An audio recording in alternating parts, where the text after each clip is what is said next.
Hi guys. Probably my first and last time you'll see me or hear me talking about a video on Hero Wars. So to set the stage right, I'm creating a video with the sole purpose of, um, well, basically teaching people how to be good team players in Hero Wars.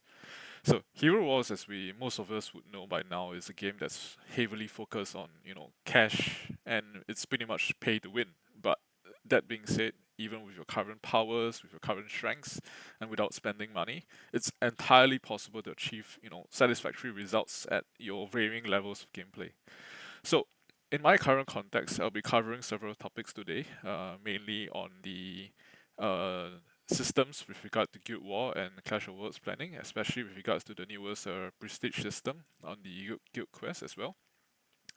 So then I'm going to be focusing a lot more on some case studies involving like how to plan in Guild Wars and how to play in Clash of Worlds. So without further ado, to get straight into the content, starting from this. Okay, so as you can probably see, I'm on the Silver 82 Gold number 1 guild, called Yogurt. I've been in this guild not since May 22. I've been here for about less than a year, but I started playing since May 2022 for about 2 years. In my old server, on server 123, I was essentially practically the sole Guild War and Clash of Worlds planner, and I did this for 1.5 years, and I continued ever since I left there and joined Yogurt. So Yogurt in our current situation, we're in a nice little position because, as you can see from our banner, we got the Clash of Worlds Top 50 trophy in the last season, in Season 6. We kind of got lucky here because the guild that we fought against, we would have drawn if not for the fact that one of them was inactive at that point in time. As for my personal strengths, as you can probably tell from my current status, I'm at 5.7 hero million power. Definitely not the highest on the server. I'm way behind some of the top players on the server, but definitely not at the maximum. As for Titans, power-wise, I'm behind, but I have all totems maxed out, so that's where I stand. So all this context and all this discussion comes from my angle. So your knowledge may vary depending on the powers that you might have. So coming back to the main topic, so three sections we're going to cover: Guild Wars, Clash of Worlds, as well as the activity and the prestige. Alright, so without further ado, we'll go straight into it. So, before we even talk about how we should be a good team player, the first things and foremost is that in any organization, any sort of team play, you're going to need to communicate properly. Things like, being on extended vacation and you're not going to be with the guild for some time, well, the game isn't a job, we know that, but it's still good, to let people know because the daily commitments that come from Hero Wars can be quite demanding, especially if you're participating in things like Guild War or in the context of longer days where there's 3-day activities. You have Clash of Worlds as well. But for Guild War in particular, the reason why this was brought to light and this is important is because in the past, for Yogurt's case, we actually placed relatively badly in the previous week, and um, we didn't do so well in the last few weeks. As you can see, for this current week, on week 24, we are still position 1. But for weeks 23 and 22, we were actually at position 3 consistently, and we suffered several losses in the guild due to, well, various factors. One was inactivity, and the second was simply losses, unnecessary hero losses against positions that we could have won easily. So essentially, the idea is that if you're going to be inactive, like some of our members at the bottom of the list, over a 7-day period, you can see that they're gone. And well, sometimes in real life reasons occur, and sometimes you got to go on vacation. That's understandable. Like for example, we have one guild member who we know is on a 2-week vacation, and he explicitly said that he wouldn't be playing. And I think that's fine. Like no one's gonna. It's not right to prioritize a video game over real life. The next thing is with regards to, as I say, things like what happens if you get assigned a target and you know that you can't take it. It doesn't hurt to just leave an open message in the chat. We have chat enabled for a reason, and there's a reason why it's there for you to communicate with each other. And while I know that the chat function in Hero Wars isn't the best of things to use, it's not difficult, to just leave a short message and to let your rest of the guild members know, whether they be the generals or the guild master, just to know that, I don't think I can take this assignment. I'm going to take something else instead. I don't agree with it. And, assuming you know what you're doing, I think that's perfectly fine. No one would blame you for it, or at least no one reasonable. So the other thing on this regarding the assignments is that if you notice in our guild, we have a majority of the leader role assigned. I think some of the more popular Hero Wars YouTubers have also covered this. Aside from the newer members, which we forgot to give it to, majority of the guild has the leader role, and this basically facilitates the ability to go to your Clash of Worlds planning page and to assign and deassign at ease. Like, for example, I can assign, and if I want to take over it, I'll just deselect the target and give it to someone else, or I can give it to myself if I think I'm better for the job, so on and so forth. Right? So these are some of the basic functions that we can cover. So moving on to the next section on Guild Wars. So as mentioned earlier, I think this was a very good case study for us, where we found that hey, we've been number one all this while, and for the last 2 weeks, we've been losing the guilds that we would usually win against. And mind you, of the 6 guilds that are currently competing in the Gold Guild, the 2 other strongest guilds that we're competing with, one is the Japanese guild, Wabi Sabi, and the other is the Chinese predominant guild, 666. And these 2 guilds in their own rights, they don't have the same equivalent title powers as we do. It means to say that if we were to compete on equal footing, and or rather, if we were to compete where our players at the same skill level, they should be losing out all the time because they simply don't have the same Titan strength. And what happened in the last 2 weeks was a shame, because we should be winning, and so why are we not winning? So I unfortunately don't have the logs from the previous weeks to capture to showcase what happened, but I'm going to pull some logs from this current week to showcase the potential avenues and the risks, or rather the errors and the rooms for improvement. So first and foremost, when it comes to Guild War planning, I think this goes without saying. Essentially, for Guild War, it's not a complicated structure, but you will want to ignore the front 3 points like Mage Academy, Barracks, and Lighthouse, because these are low priority captures and they don't give a lot of capture points. So this is nothing new, but it's kind of common sense. The first thing you want to do is break past the bridge, break through either one of these bastions or gates, and then go straight to Citadel and capture this as much as possible. So our guild has put out some pretty cancerous defenses, as you can see. Combine hybrid light and dark teams with the sole intent of making it hard to break through, or at least depleting our opponents of their fire totem strength so that they can't capture all our spots. And indeed, in the last few weeks, as you can see from our 2 strongest fights with the guilds, what happened essentially was oh, sorry, no. Oh, there's a slight bug here. This is actually the older fight. This is our current week. But as you can see in this, the logs alone, which is loading slowly, right? Towards the end, they messed up, they made mistakes, and they actually just captured our Foundry, Citadel, Mage Academy, and they had to leave our gates alone because they simply didn't have enough attacks to go around, right? So the same applied for Wabi Sabi, and in this case they had a no-show, which was unfortunate for them, but they couldn't capture our last spot. They messed up on the Titans, which is at the I think the Bastion of Ice, the last spot. He was left with 2 health, and well, they had a no-show and they couldn't capture it as well. But they still have lost anyway. So common sense things is basically, just put up Titan defenses that will hold up, usually the Earth-Light hybrids. And as for heroes, you may or may not, depending on who you're up against, concentrate all your strength in Citadel, or you can spread it out, like have a little bit of difficult teams on Lighthouse, Barracks, Mage Academy. But for the most part, if you're up against any self-respecting, competent Gold Guild, any unbuffed hero team is essentially winnable with the right heroes at a close to 100% win rate. So it's not, the general idea is that any top guild with top hero powers shouldn't be losing at all, right? So coming back to this, okay, so as a player in Guild Wars, what you want to do is firstly you need to know your own strengths and weaknesses. Are you good in Titans or are you good in heroes? Because for example, for my case, when I first personally started out, my hero strengths honestly aren't that great. Is it? My hero power isn't that high, and I don't have that many resources. As you can see, I only have like less than 1 million hero power on my current heroes. Chorus isn't even 6-star yet. Okay. But as for my Titans, I've basically wailed on it early on, and I've gotten totem strengths up, and how it became relevant to yogurt when I first joined about 9 months back was basically by establishing my strengths as a Titan player. That means to say I proved to them that I could win any Titan spot regardless of difference in power with max totems, you know, on unbuff purely through manual play. So essentially, the idea is that you need to know as a guild war planner who to assign to where, and you need to know your team well. Who's good at what, who's not so good at what, and what are the relevant heroes they have, what are the powers they have, so you can plan accordingly and make informed decisions, informed, calculated decisions. So as mentioned, all unbuffed Titans fights, which applies to all of Guild War, is essentially 100% winnable on manual play.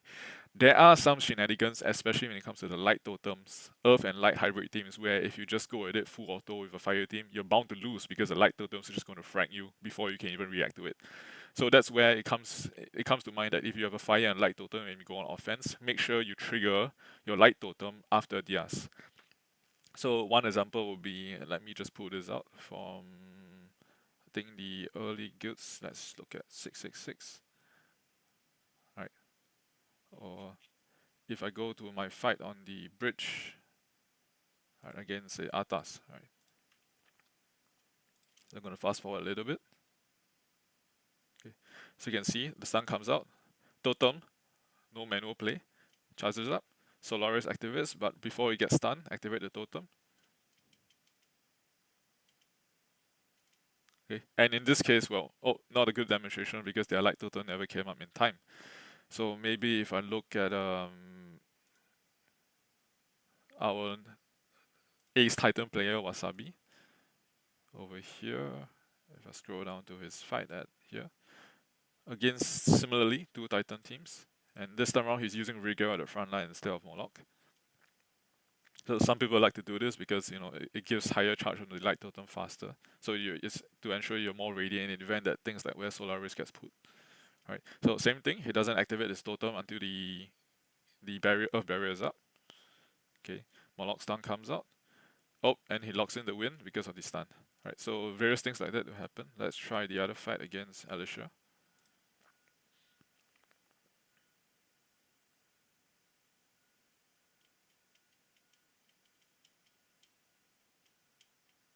Looks like it's the exact same situation. So the general idea is that you want to be controlling your manual play because believe it or not, if you go into combat testing and you set up these fights in a way, if you run it at full auto all the time, now let me just do a quick one.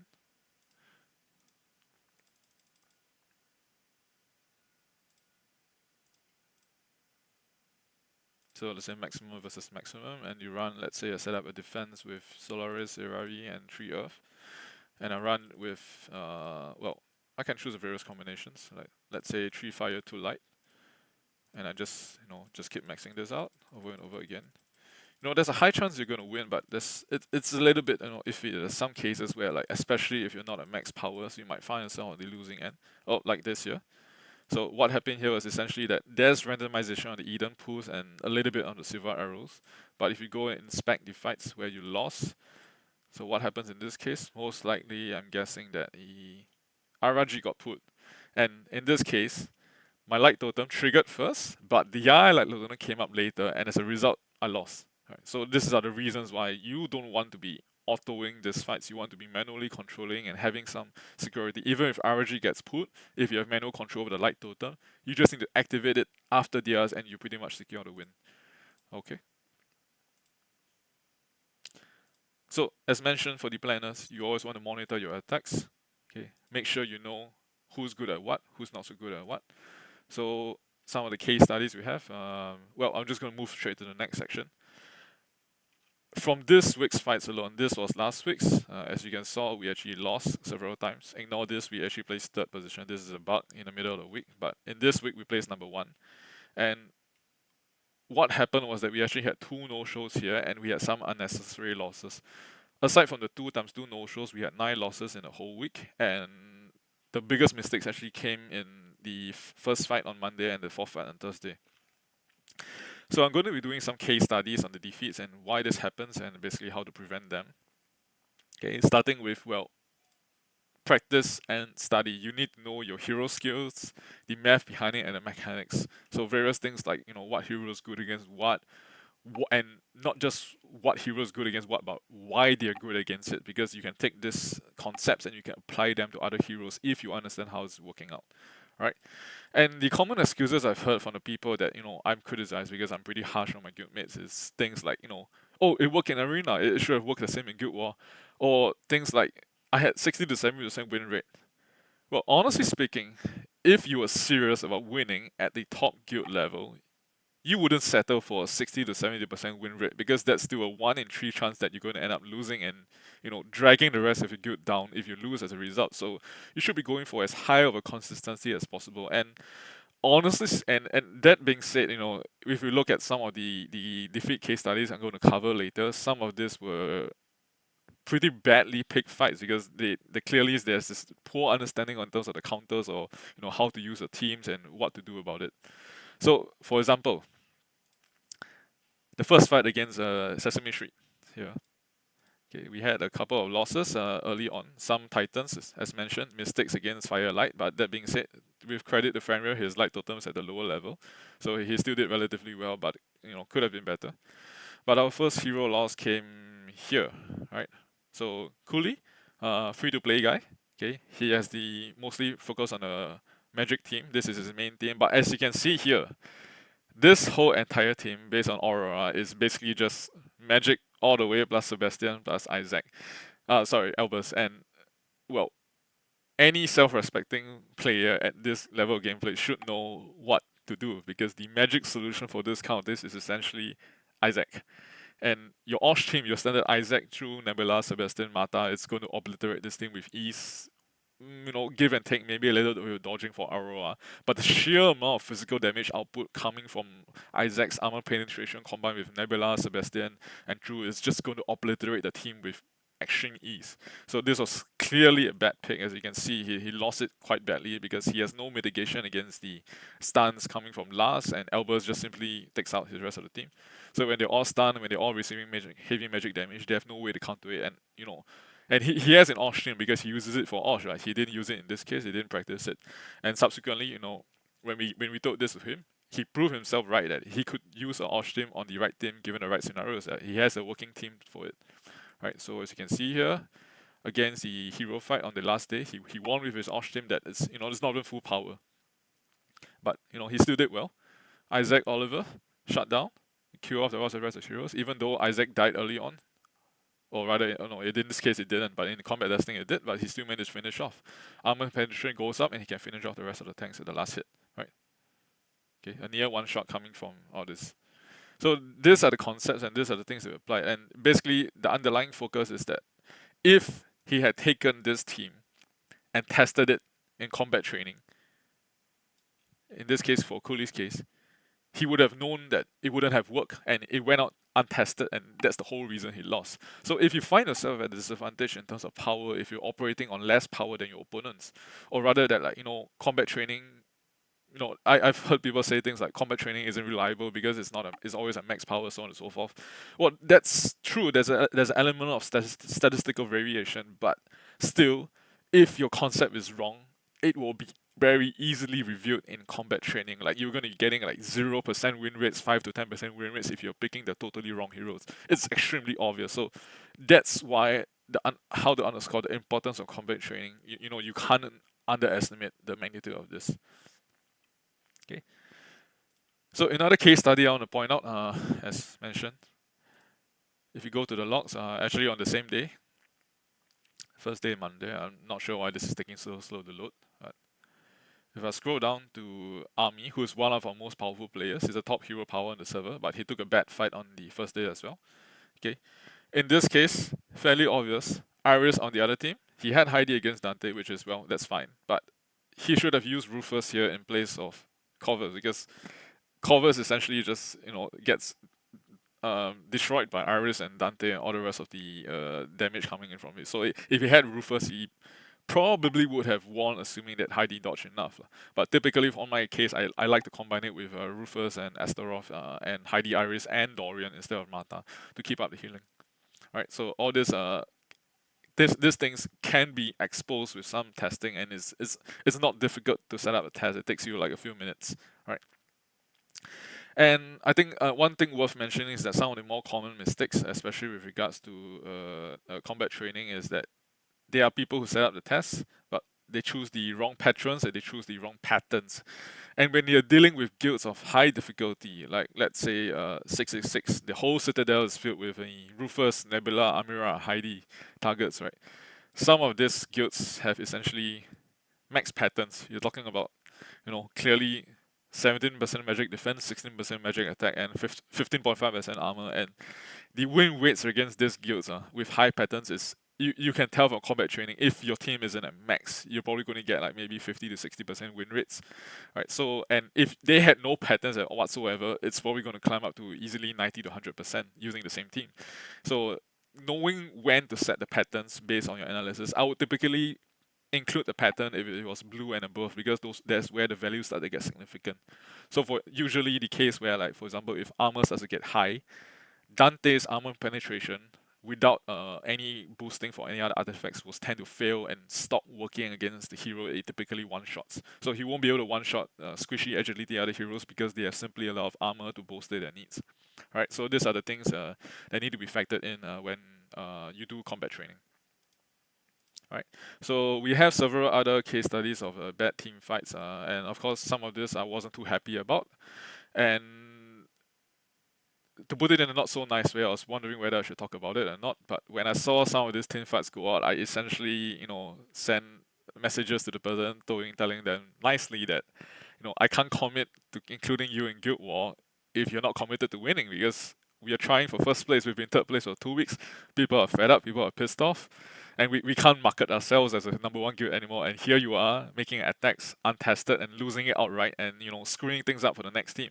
Like for example, in this case, Dante Nebula. Okay, no Heidi, which is fine. But in this case, the main problem was that this team was relying on last biscuit strip to basically deplete the Sebastian, and then follow up by denying and stunning and energy strip with Jorgen.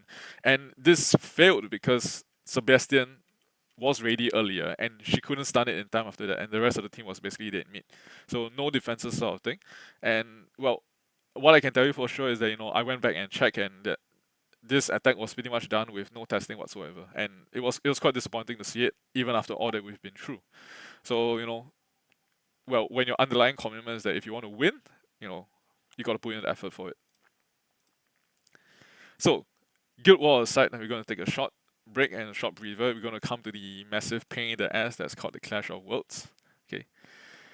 So, moving into the next section on this. Now, Clash of Worlds, as we all know, huge time commitment, a huge board to cover, a total of 55 Titan spots, and if I'm not wrong, I think, 55 Titans, 40 Titan defenses and 55 hero defenses, and each person in the guild has 3 hero attacks and 2 Titan attacks. So if you had a full guild of 30 participating players, you would actually have 60 Titan attacks, which honestly speaking is more than enough, and you have 90 hero attacks. And well, the key thing about this is that the hero defenses a lot of times are much more complex in terms of the variety of statistics that they can have. Titans don't have critical hits. Titans don't have dodges. They're a lot easier and a lot less complex to play with. There's a lot less variation. The only things that are random are, Eden and Silva, and that's pretty much about it. And aside from that, if you're doing combat training testing against max teams, the only other things that maybe sometimes there's a bit of stat variation, like the other opponents don't have certain skins leveled to the maximum, so you can't really get full reliability out of combat testing. But generally speaking, you want to avoid a case where you do auto fighting on all Titans, because this is straight up a recipe for disaster. As mentioned from Guild Wars earlier, all unbuffed spots, basically your coverage on your bridge and your Spring of Elements, Ether Prism and Altar of Life, right? Oh, sorry, actually this should be 20, right? All these spots should be winnable in one shot with a manual team, assuming you're competing at similar powers, maximum totals, maximum strengths, right?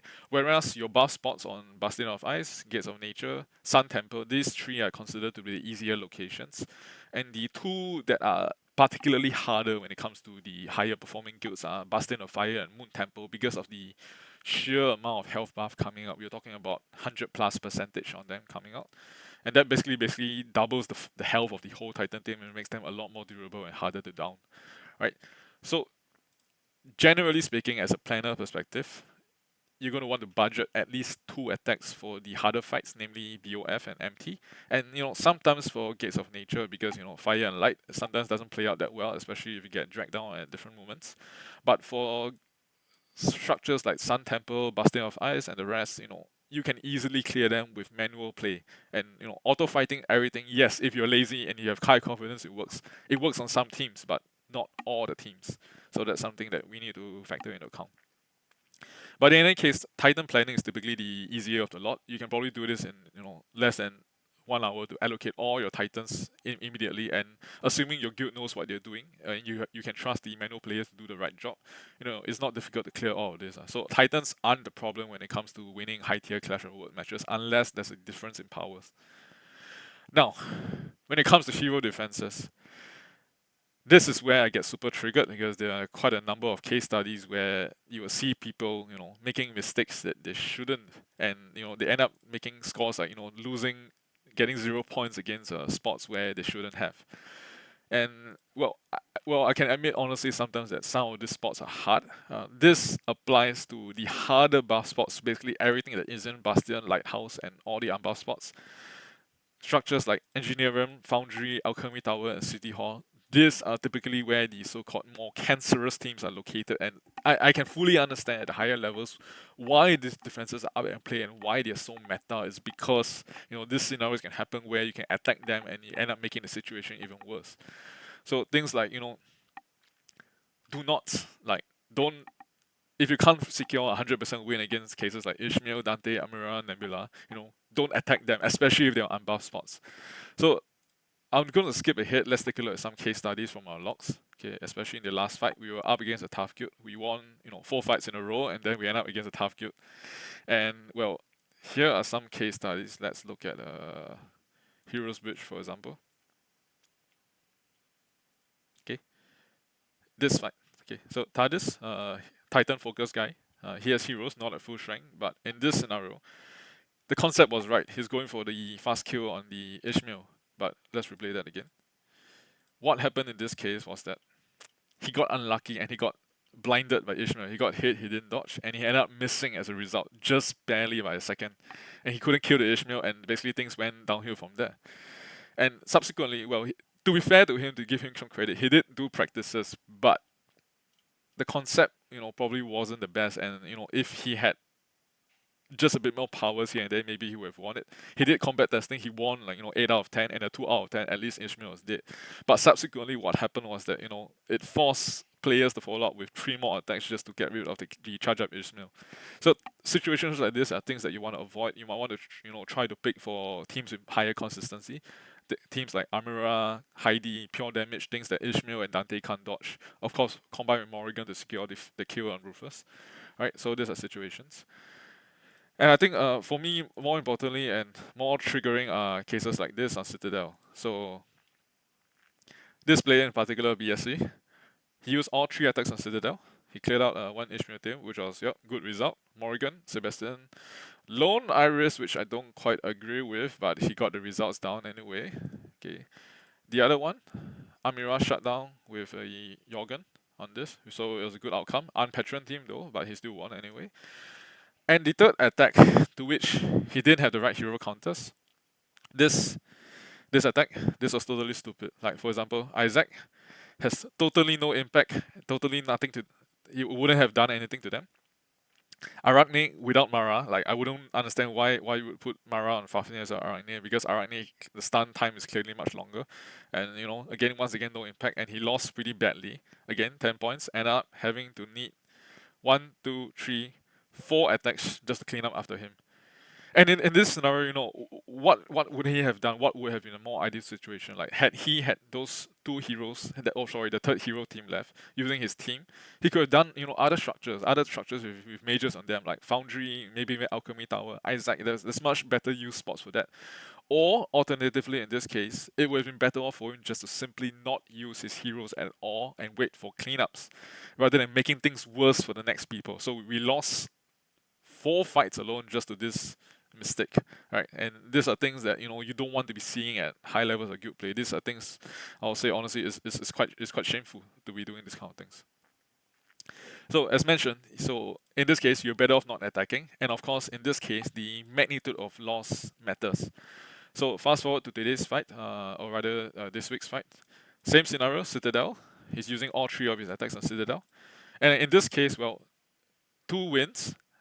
Third team, he scored 24 points, and at least in this scenario, even if his team wasn't the best and wasn't fully optimized, like for example, he didn't have Rufus because he used it on the earlier fights, right? And well, no chorus against Polaris, but whatever. So, but he at least managed to remove and kill off targets, and that it's not as punishing as charging up an Ishmael or Dante. It's not something that would create opportunity cost. So this I don't mind so much, right? If you can secure a higher, or at least even if you can't fully win, you at least remove some of the heroes. You make things easier for the next person rather than make it harder. And that's fine, but you got to know, like, based and on combat testing, not only does it tell you whether you win or you lose, as the player doing the combat training, when you run a simulation fight, you will know how much damage you will do on average, even if you did an outright loss. So for example, if I go into a notice practice here, like this team, I'm just going to set up a team with no practice. I'm going to just throw a random team like Osh team here against it. And like Osh team, oops, right? And there's a chance I'm going to lose because it's against Amira and there's lots of dodges, right? So in this case, I just keep rerunning the fight.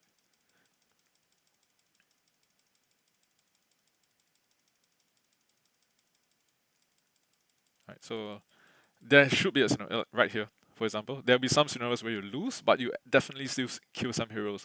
And if you can see that, even if you're losses, you're still doing hero eliminations and making things easier for the next person, I think that's fine. Like, you want to go for 100% consistency whereby you're making things easier for the next person rather than harder. And these are the things that you should be going for, again, in the top tier guild. And combat training facilitates this, and it really doesn't take all that long to set up a combat training. Right, so last but not least, for the concept of the Clash of Worlds planning, I'm just going to briefly talk about the structures and the planning. So you want to set up cases where, for example, I'm going to use the opponent's defensive structures. Lighthouse, not too significant. Skill cooldown defense isn't too particularly annoying or difficult to deal with, right? But teams like Engineerium, it's not uncommon to see energy gain on this order. Fighting engineering teams without using Sebastian or Chorus is a recipe for disaster. So, case study yet again. I think 2 or 3 fights ago, I think it was against this guild. As you look at engineering filters, not this one. I think it was perhaps should be this one. Right. So, right here, this one. No Sebastian, no Chorus, up against Arachne, and while Arachne in this case, she didn't have Mara, she was the patron was placed elsewhere. You have Isaac silencing, you have Arachne stunning, and it's still a recipe for disaster whether or not the other team is designed for meta or not. So you can see Ishmael here, but stun came out, silence came out, they got shut down and they got killed, and that's it, it's game over. So if she had brought Chorus and she wasn't stunned and it wasn't silenced, the outcome might have been different, right? And subsequently, three three more, 2 more attempts, just or 3 more attempts just to get it cleared out. Right. So these are things that you want to avoid. We couldn't land at 7,500 because of mistakes like this. And it's basically common sense. If you're up against Engineering, use Sebastian. If you don't have Sebastian, use Chorus. And in some cases, you might even need to use both, especially against a Polaris or Biscuit patron strippers that get rid of Sebastian's buff production very fast. Now, Foundry case. More often than not, you're going to see cases like Corvus defenses. This guild's Corvus defenses aren't that strong, but I think, again, from a few fights ago, especially this guild, if you look at Foundry, we didn't capture it fully. I think we gave up fighting this guild because there's a discrepancy in powers. It is not common to see Corvus, Aidan, and Albus, sometimes Chorus combos coming out. And if you use Osh team against this, even though M&S does magic damage, you're not going to kill it. He probably barely did any damage, or he couldn't even kill the fight. So if you fast forward to the end, Nebula first to die to the, or probably the first, I'm not too sure. Or Isaac is the first to die, Nebula first to die, Isaac followed Sebastian, and not much damage coming out after that, right? Iris died because no patrons, but it's not gonna work out. Like, using a full Osh team. So what could be done in this case is high rank version heroes. You're going to want to use heroes like Dorian, Kai if you have him. Now, and of course, you want to have a focus on magic or pure damage. That's why Iris Dorian is so strong in Foundry, especially when paired with Ishmael, Nebula, and in some cases, Kai can even solo the team if the results play out right. Because Foundry is concentrated with tanks that give armor but not magic defense most of the time. Okay, so these are some of the analysis that some of the themes that you want to go for on these structures. Now, Alchemy Tower, again taking reference from this top guild. So I had a mind fart here, I can't find the thing. Right, there we go. So Alchemy Tower, this team clearly just meant for patron defense, but they have some hard fights, like for example, the standard Cancerous Nebula Heidi and Julia's combination. Right, this was a mistake. This was a mistake where the player actually thought he was doing a city, but he wasn't. A combat training. And look at the armor buff, 84.5%. In this scenario, if you try to use your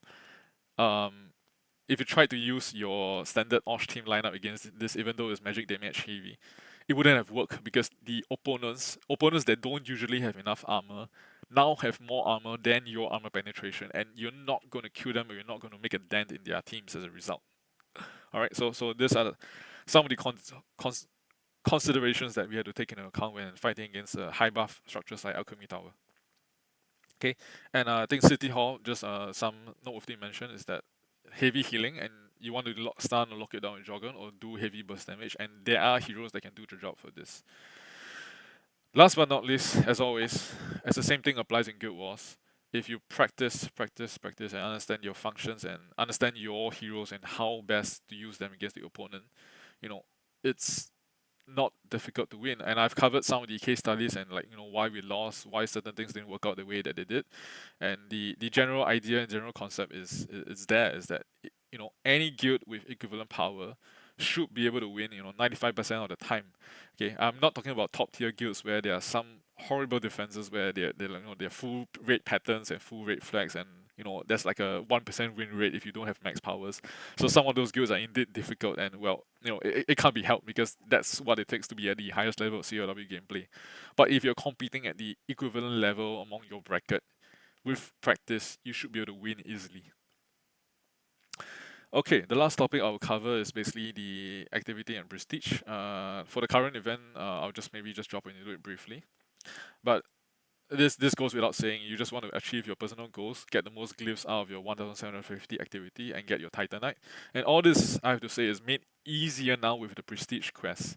Pack growth, you have a free daily portal charge if you complete all the prestige quests.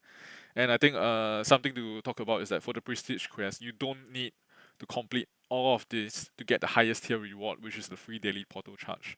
The ones that are typically more difficult to complete will be your skins and your ascensions, and the ones that are moderately difficult to complete, especially if you're full free to play and you don't want to spend emeralds or energy, will be your defeat X in campaign mode, unless you spend all your energy on fighting 6 energy structures, but that isn't always feasible because you're hunting for certain items.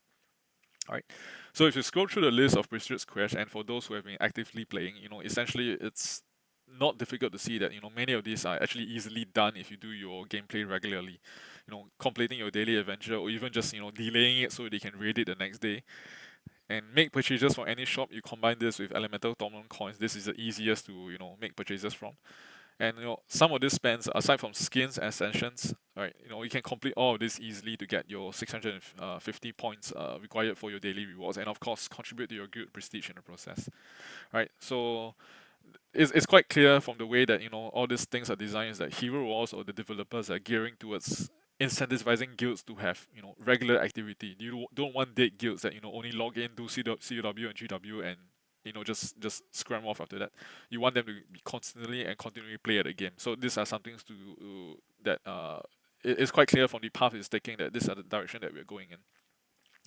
Now, as for the current event, relatively interesting, capture the flag format. And in brief, I'm just going to cover, you want to set up a situation whereby you have a team that's sustainable and good for defense in the long run.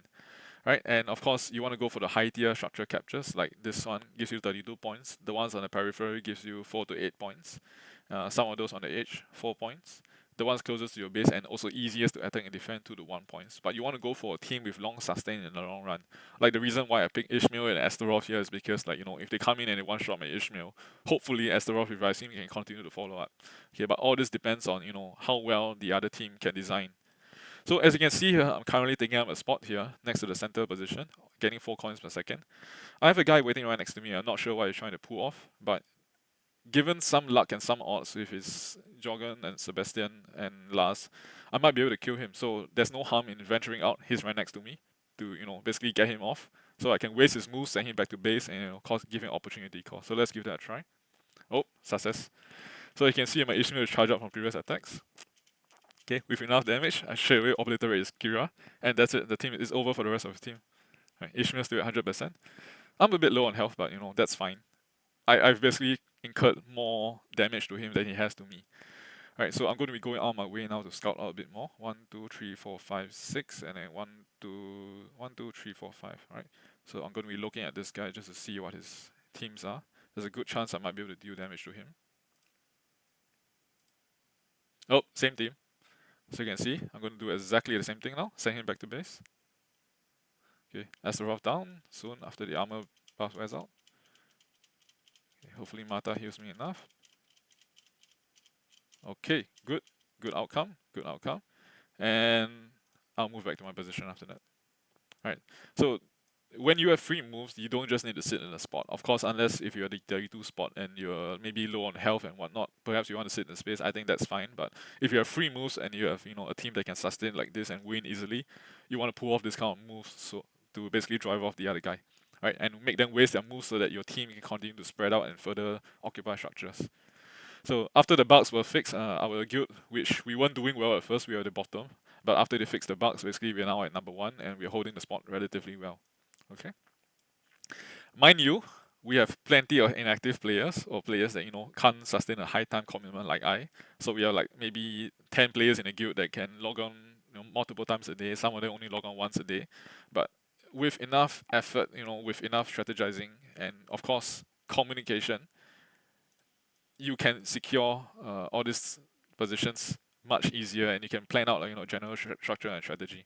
Alright, so these are things that are hallmarks of a good guild and things that you want to do to be a better player. And of course, by and large, it's not difficult to play in a game like Hero versus Browser based. You don't need reflexes for the most part. Right, you just need to know, you just need to study your heroes, know them well, and put in the effort and the necessary time to practice. Alright, so I think that would be a good time to end off for here.